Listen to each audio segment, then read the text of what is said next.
When people think of the Crusades, they picture knights, crosses, and holy wars fought under the blazing sun of the Middle East. What they almost never picture is money.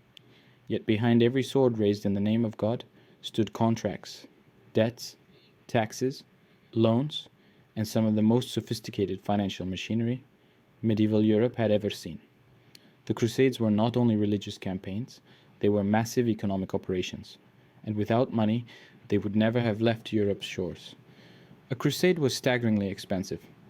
A knight needed armor, weapons, horses, food, servants, and transport. For many nobles, the cost of joining a crusade exceeded their annual income several times over. To finance the journey, they sold land, mortgaged estates, or borrowed heavily.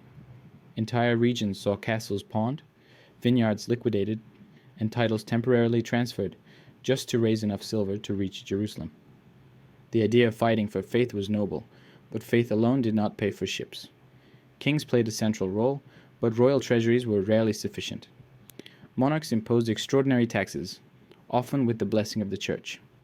In England and France, special crusade taxes were levied on clergy and lay people alike. These were among the earliest examples of large-scale, centrally organized taxation in European history. Paying for holy war helped normalize the idea that the state, or crown, could demand money for causes beyond immediate defense. The church itself was one of the most powerful financial engines behind the Crusades. The papacy collected donations, indulgence payments, and tithes, promising spiritual rewards in exchange for material support. For the first time, salvation was effectively monetized on a continental scale. Wealth flowed upward from peasants, towns, and monasteries into Rome, then outward again into crusading logistics. Faith became a financial network, and belief became a currency of trust. But perhaps the most important financiers of all were the bankers, especially the Italian city-states. Venice, Genoa, Pisa, and later Florence understood something revolutionary. Wars could be profitable if you didn't fight them, but funded them instead. These cities provided ships, supplies, and credit in exchange for cash, trade privileges, and territory. Venice famously diverted the Fourth Crusade to Constantinople, not for religious reasons, but because unpaid debts needed to be settled. The result was one of the greatest acts of looting in medieval history, financed, planned, and executed through contracts. This is where institutions like the Knights Templar enter the story. Often remembered as warrior monks, the Templars were also Europe's first multinational banking system. Pilgrims could deposit money in Paris and withdraw it in Jerusalem using written notes, an early form of checks. Kings entrusted them with treasuries. Nobles borrowed from them. During the Crusades, the Templars moved enormous sums safely across continents, reducing risk in a world without modern banks. In many ways, they were the financial backbone of crusading Europe. As this financial web expanded, so did its consequences. Europe's economy became more liquid.